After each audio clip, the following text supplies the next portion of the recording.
Looking at beautiful Lake Kauai here, Corps of Engineers Lake, Southern California, 30 miles east of Visalia.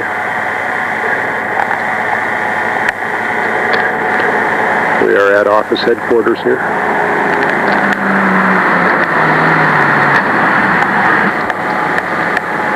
We're going to go in and talk to the manager here.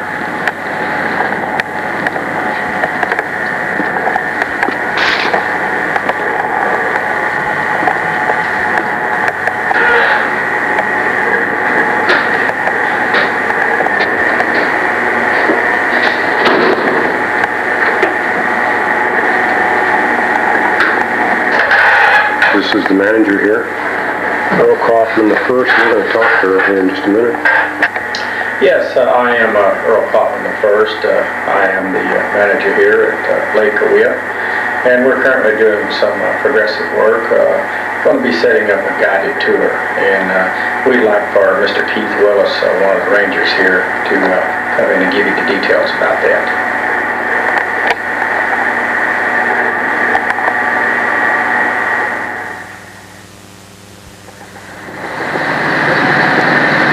My name is Keith Willis. You just met our office manager up there, Earl Kaufman the first, and he has designated me to try to organize, put together a new tour here. And we are really excited about this at Lake Kauai. It is the first in the country for any Corps of Engineer lake. We call it Skateboard into History. We have a bunch of volunteers that we've already lined up, and we've purchased many thousands of skateboards already. We have them stored in a large building down here. We paid $10 a piece for them. And we've already got this program underway. And what we do is we get volunteers. We already have them here. People come up here and they sign up inside for this tour. They grab a skateboard, put $1 deposit, make sure we get our skateboards back. We don't want to steal them. And then we get a volunteer. They're ready to go here. And then we skateboard around the high points of this lake. And whenever one of the person who's a visitor taking this tour wants the volunteer to stop and give them a history tour at that location, we provide them a whistle, and then they just blow on the whistle. The tour guide stops the volunteer and gives them the history at that particular location. It's really an exciting, innovative tour. No one, like I say, no lake has ever tried it, and we've had great feedback, great results from it so far. So we're going to take you today on a video tour of this Skateboard into History here at Lake Kauai and show you what we're doing up here at Lake Kauai, the exciting things we're doing. We're bringing people up here, and it's a marvelous time up here. Yes, this is Merle Kaufman. I'm a twin brother to the park manager, Earl Kaufman. And what we're going to do, we're going to go on a guided tour around the lake here, assisted by Mr. Keith Willis, the park ranger here. And this is going to be strictly on skateboards, and we think it's going to be great. It's never been tried before, as Mr. Willis said. And whenever you get to a place of interest on this guided tour, after having picked up your skateboards here at the headquarters here, if you see something that you really want to get some information on, why, we want you to blow a whistle, just like the one that I've got here. Each one's going to receive one of these whistles.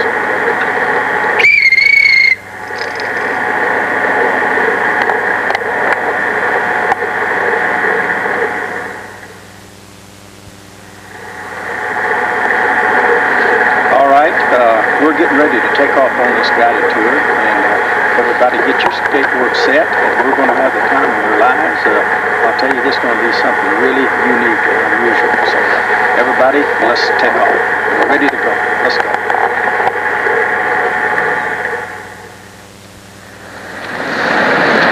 Earl? Merle? Can you stop? Stop.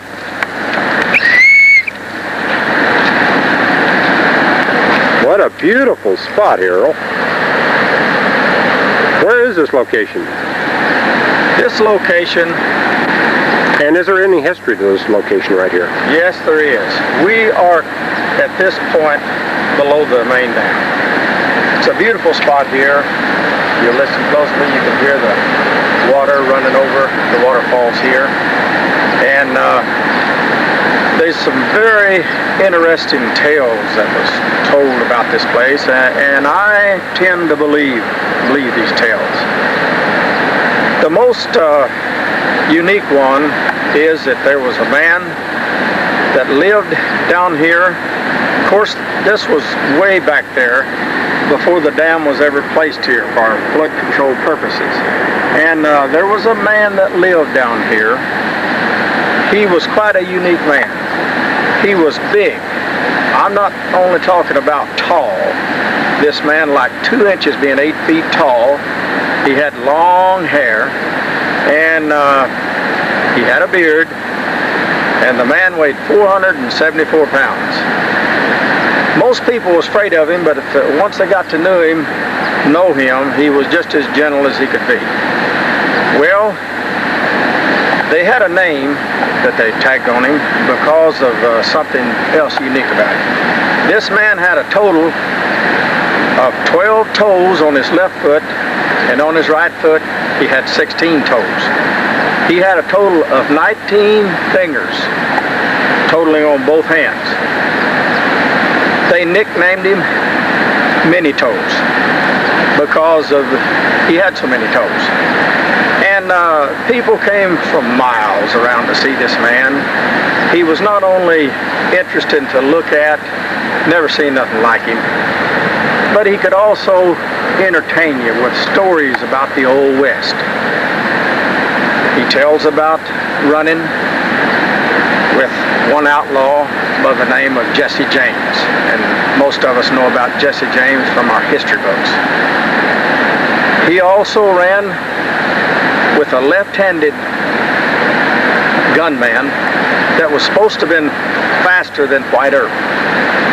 And he says, in fact, White Earp and this man had a contest one time, and he actually beat White Earp. Of course, it's not widely known because White Earp is known as one of the fastest guns alive. But this man lived here for about 64 years. And they got word of the gold strike up around Sacramento. And he left to go up there to see if he couldn't make his fortune. But that's the most interesting story that was told about this place that we're standing right here.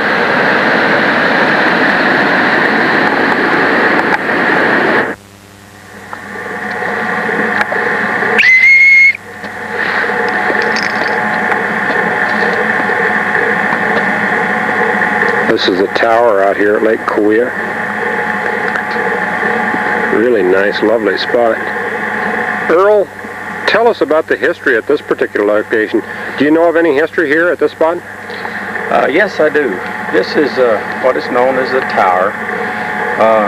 There's some interesting things that has happened here. One thing is, because it's such a beautiful place, you can look down below and you can see the houseboats here and the different pleasure boats that's located here on the lake. But off to my left here, it says Terminus Dam up here on the tower. Well, part of the requirements of being accepted for employment here with the Corps of Engineers, not only for the rangers but also for the maintenance and all the contractors, they have to do a free fall off of this down into the water. And the only way that it can be done is to climb to the extreme top of this tower on the east point and set it in your mind that you've got to clear the bottom of it by at least 15 feet or you may hit the bank.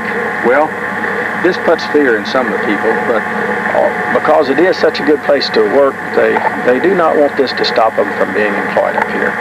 So everyone that's working up here at the current time has had to make this jump. Also, they have to do 3 complete somersaults before they hit the water. And they have to land on their feet. This is required because of possible head injuries. Well, I don't want to call any names, but one maintenance man and one ranger, we had to literally throw them off of here.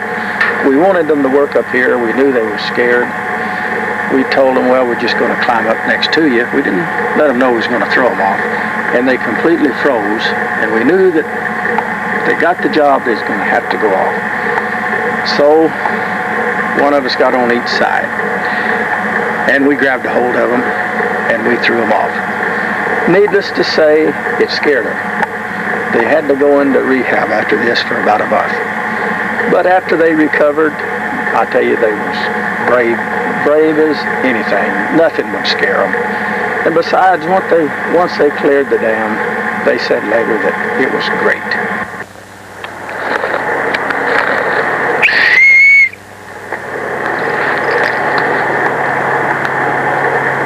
This is a free area here at Lake Cahuilla, lime kiln.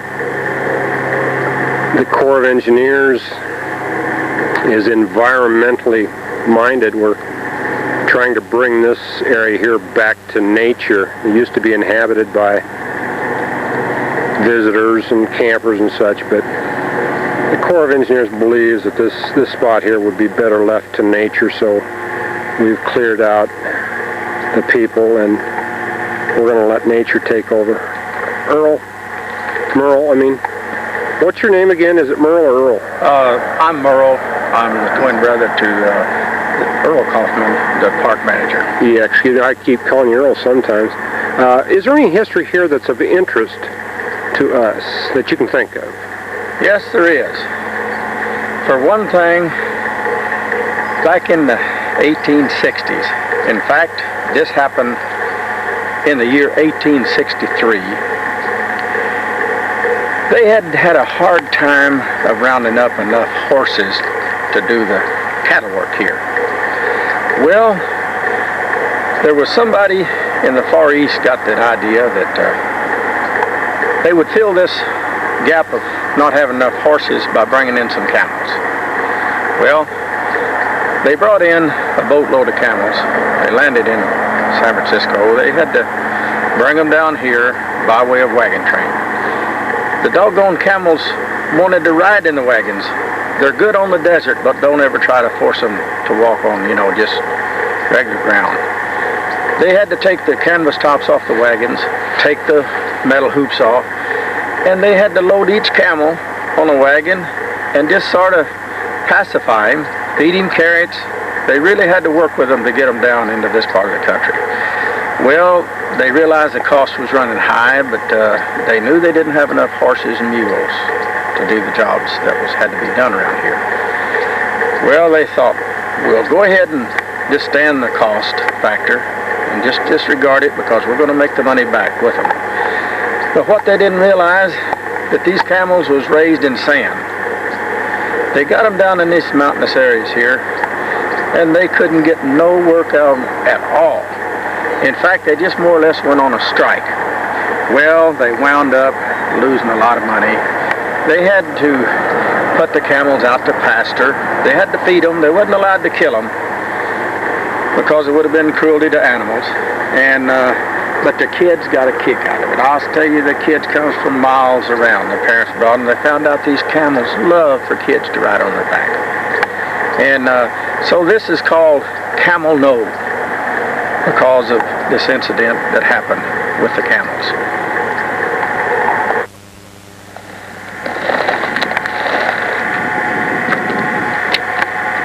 Yes, directly behind me here is called Lemon Hill. And there's some interesting history concerning Lemon Hill here. If you'll notice here, I have a picture here in my hands. And this young boy was born on the top of this hill here in a log cabin. And his name was Dakota. And later on, they had such a hard time pronouncing that name that he decided to change it to Phil Daffenbach. And this young man grew up here, and he was quite unique. He was so swift at running that he could run faster backwards than most people could forward. And in fact, later on, he became interested in trick pony riding. And they would come from miles around to see this young man do the trick riding. on ponies, and he became quite famous. In fact, if you'll zoom your camera around here to this highway, off to the southeast here, they named this highway after him. That's called the Phil-Dackenbach Highway. And as you know, why, it's beautiful around here, but this hill is remembered not only because that they grew lemons here, but also because of this young man growing up here and being so fast on foot that he, as I said, the 100-yard dash, being able to run it in 9 seconds was nothing. If they had records that went back that far, this young man ran it in 4.3 seconds.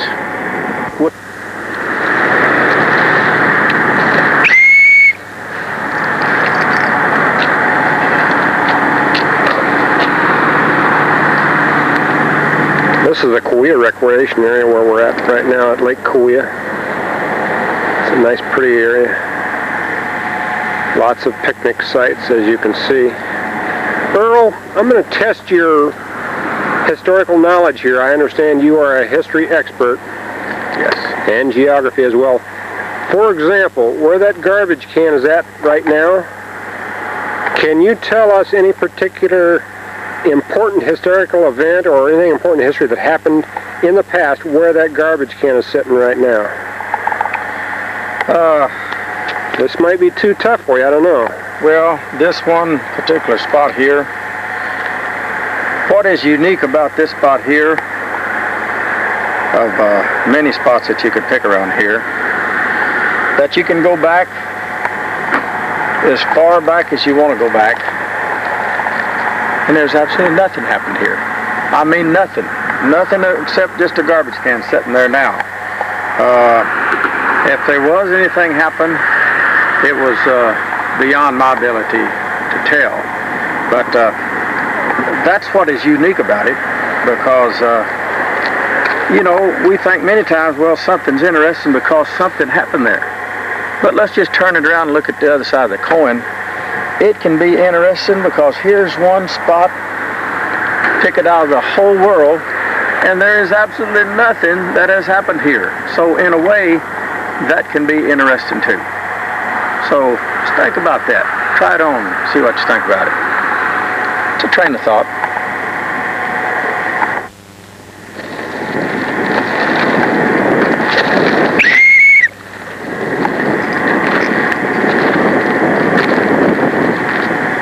Pretty spot here, Merle. Yes, it is. This is an overlook here at Lake Kauai Recreation Area. Boat dock just down there yonder. Merle, can you think of any important history that's of value to us right here, in this area right here? Yes, I can. This particular spot, there's been a couple of incidences that will make worthy to mention. First of all, you know that just above here is 3 rivers. There's 3 rivers that comes in to this one river. So you don't have to be very smart to figure out why they named it 3 rivers. But I said all that to say this. Most people don't know it. It should have been named 4 rivers because there is an underground river that goes underneath here. This originates up at Crystal Cave. By the time the water reaches this point underneath this lake, it is going at such a rapid rate that as a result of the fast rate of the movement of the water, for some unknown reason, there is unique fish in this underground river. And at one time, there was 3 houseboats going out through here. Well, for some reason, there was a hole made probably from the runoff, and we had these different fish come up into this top level into the lake that we can see now. Well, these fish was so unique that they called the experts in to try to figure out what in the world was happening. Well, this was a throwback between a swordfish and a killer whale. And there was 3 of them that escaped out of the underground river and got into this lake here. And needless to say, it scared the dickens out of a few people. And this whale species type of a fish ripped 2 of the houseboats to pieces. The people had to scramble for their lives.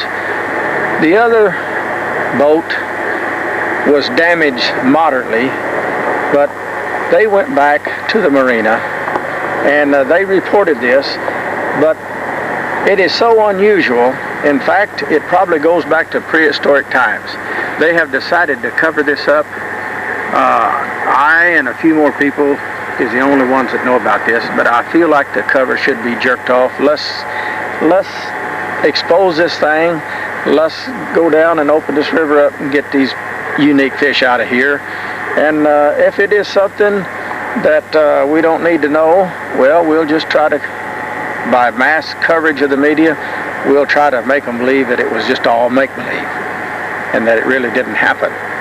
But I think that if we do bring these fish out, we're going to learn some pretty good information on how fish originated in the beginning.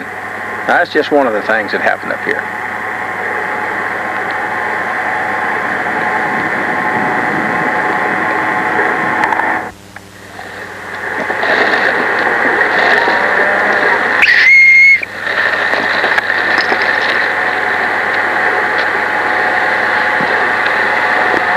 This is Horse Creek, is it not, Earl?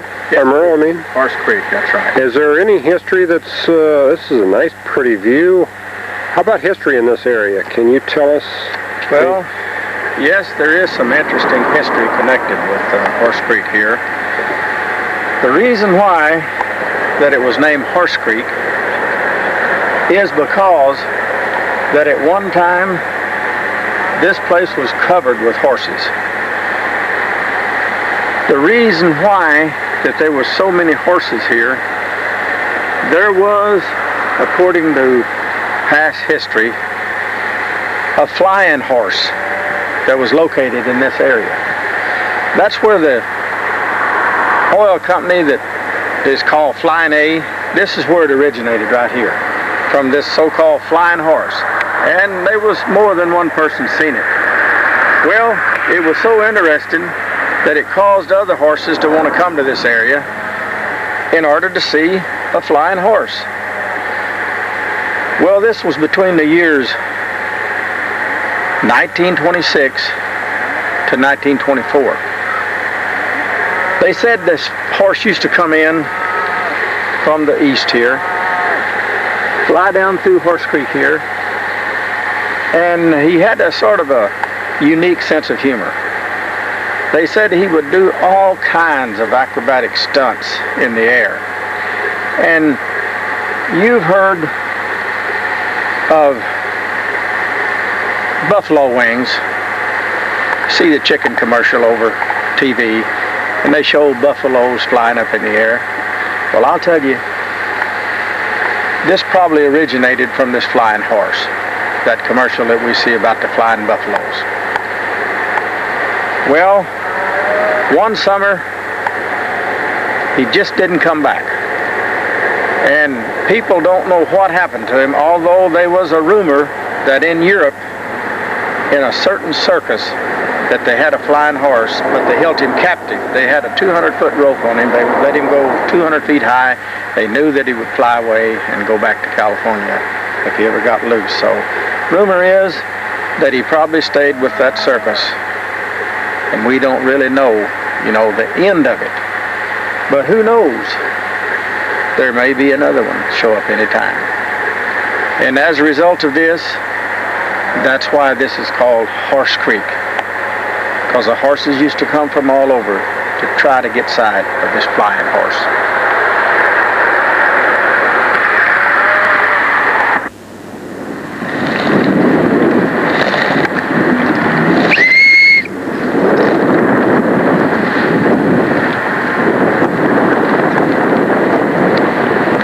Slick Rock recreation area here at Lake Kawea, very popular, summertime, beautiful area. Merle, can you tell us some history here at this place right here? Yes, I can. This is a very beautiful spot. People come from all over here. This place is known for the yodel contest that they used to have up here. And we're going to try to get this instituted again up here. And a lot of people like to yodel, and it's almost a lost art. But however, it is an enjoyable type of music, and it originated back in the South and down in the Bayou country and all the plains. And people used to gather around their homes, and they would do different type of yodeling. And I'll give you a little demonstration of a yodel, and also they did a little dance with it. If you'll zoom right in over here, I'll get over here where the ground is soft. I'll do the yodeling right now at this time, then I'll come in on the dance. But it goes something like this. Of course, you can originate any style that you want to. Adi-o-do-lo-do-dee, o-do-lo-do-dee, o-do-lo-do-dee-le-do-dee, adi-o-do-lo-do-dee-le-do-dee-lo-do-dee, o-do-lo-do-dee-le-do-dee-le-do-dee-o, o-do-lo-do-dee-le-do-dee-lo-do-dee, o-do-lo-do-dee-le-do-dee. Then you top it off with a little dance.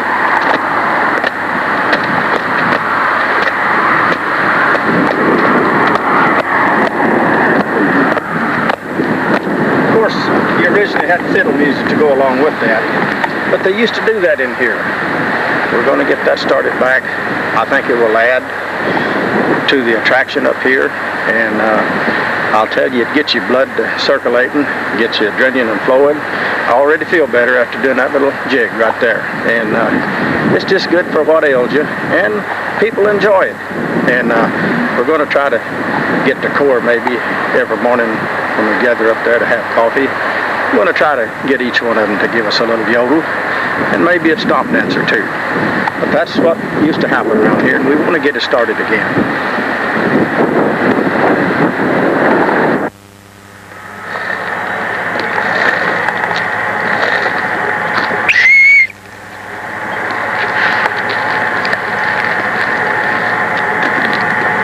This is the campground here at Lake Kawia, Horse Creek Campground. Very nice spot, very busy in the summertime. Just fan around here, and there's the amphitheater.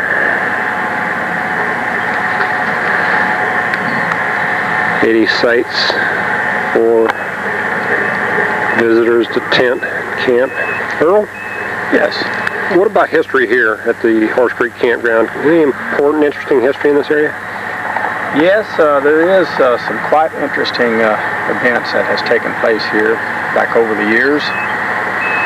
First of all, the Spanish used to gather in here, and they would have their Mexican stomp dances, and they would serenade one another, and it turned out that once they started gathering in here that it got to be an annual event. And they would come from all over to visit and just have a good time. They'd cook their tortillas, their beans, frijoles, and they would sit around the campfires and talk about things that happened around this area. And one of the things that was quite interesting, I thought, was the fact that back during the Civil War, of course, out in here, nobody knew what was really going on. So they said they did not want to be involved in that at all. So they stood clear of it. They spent most of their time just talking about good things, and while this war was going on back east, they would gather here and they would have a good time.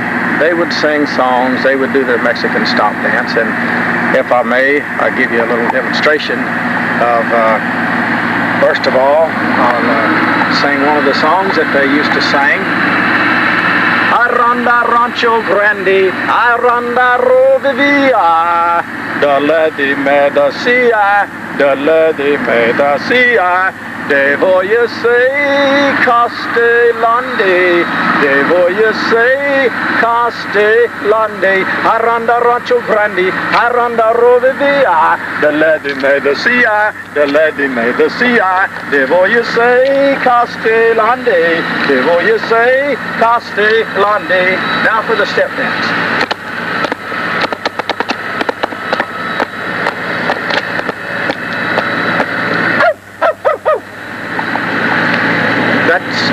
They used to do that almost every night once they come up here one time annually. And so that's basically the most interesting things that happen around here.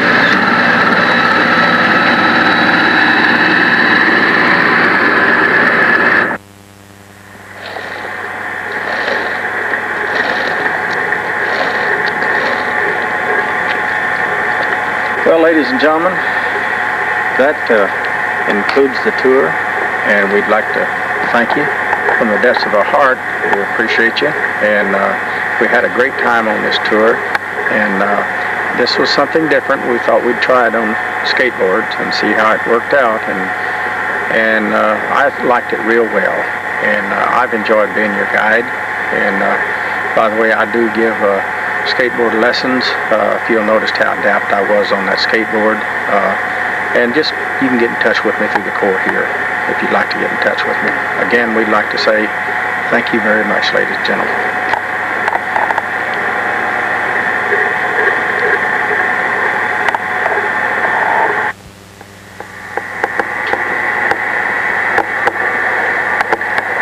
This concludes the tour today, ladies and gentlemen. We have recorded really the first ever video of this tour, which is a unique tour. And you saw it. You were right there. Skateboard into history, and it happened here at Lake Kowia. So pass the word to your friends, your relatives. Tell them to come on up here, get a skateboard, get a volunteer, and join the fun. See this place and listen to the history.